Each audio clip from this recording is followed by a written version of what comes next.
میرا مال ناپاک مال ہے، میرا مال کوئی انسان نہیں کھائے گا، تو اللہ نے اس کے بعد جو مال ہے وہ ناجائز مال ہے، وہ حرام مال ہے، اس کا مال اللہ تعالیٰ اپنے بندوں کو نہیں کھلوانا، اور جس کے پاس حلال مال ہے اللہ تعالیٰ اس کے مال کو اپنے بندوں پر خرچ کروانا۔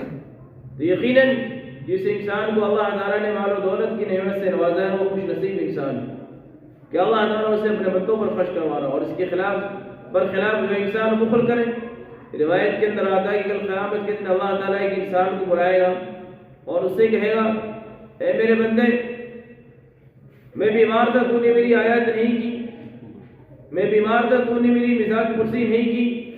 وہ انسان ہکا بکا رہے گا، یا اللہ تو کیسے بیمار رہ سکتا ہے؟ اے اللہ تجھے بیماری کیسے آ سکتی ہے؟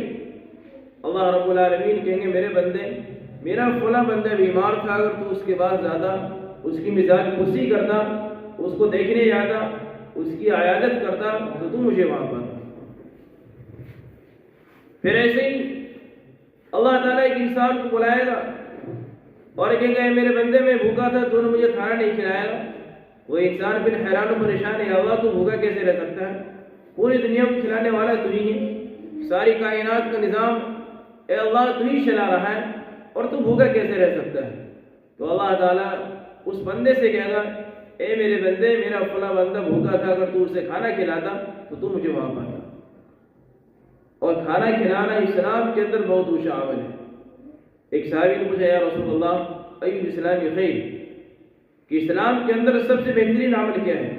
تو آپ نے فرمایا، تطعم الطعام، کھانا کھلانا، بھوکوں کو کھانا کھلانا، وتقرأ السلام، اور سلام کرنا، علی من عرفت ومن لم تعرف، جسے جانتے ہو اسے بھی سلام کرو، جسے نہیں جانتے ہو اسے بھی سلام کرو۔ ایسا نہیں کہ ہم سلام کریں تو دیکھ کر کے سلام کریں، آج ہماری یہی کہ ہم سلام بھی کرتے ہیں تو دیکھ کر کے سلام کرتے ہیں۔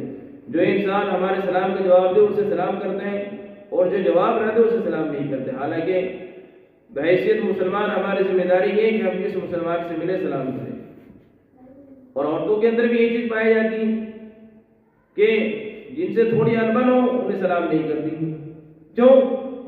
بلکہ وہ جاؤ نہ سلام کر کے اگر کہیں جانا ہے گھر کے اندر کسی مجمع کے اندر، اور اس مجمع کے اندر وہ خاتون بھی ہے کہ جس سے تھوڑی انبن ہے، تو دیگر عورتوں سے ملاقات ہوتی ہے، سلام کرتی ہیں، لیکن اس خاتون سے ملاقات نہیں ہوتی ہے، اس خاتون کو سلام نہیں کیا جاتا، اور اسے چڑھانے کے لیے، یہ دیکھیں کسی کو چڑھانے کے لیے، کسی کو نیچے گرانے کے لیے کوئی عمل کرنا ناجائز عمل ہے، حرام عمل ہے، اور کسی مسلمان کو تکلیف دینا تو حرام ہے، ایذاء مسلم حرام ہے۔